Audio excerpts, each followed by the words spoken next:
After your home officially hits the market and buyers have seen it, ideally the offers will start rolling in.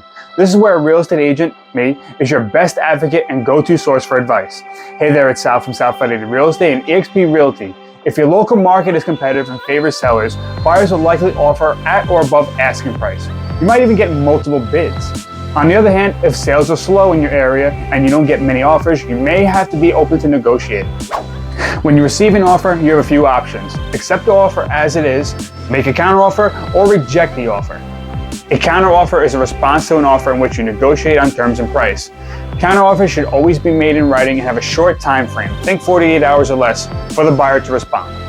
For example, you can offer a credit for paint and carpet but insist on keeping your original asking price in place, or you might offer to leave behind certain appliances to sweeten the deal. If you're lucky enough to get multiple offers, you might be tempted simply to go with the highest one. But look closely at other aspects of the offer too, such as form of payment, think cash versus financing, type of financing, down payment amount, contingencies, requests for credits or personal property, proposed closing date. Be mindful that if a buyer is relying on lender financing, the property has to be appraised. Any shortfall between the purchase price and appraised value will have to be made up somewhere, or the deal could fall apart. If you're thinking about selling, reach out to me for more information. Remember, there's no sale without Sal. If you found this video helpful, don't forget to subscribe and stay in the know with all things real estate. Thank you and take care.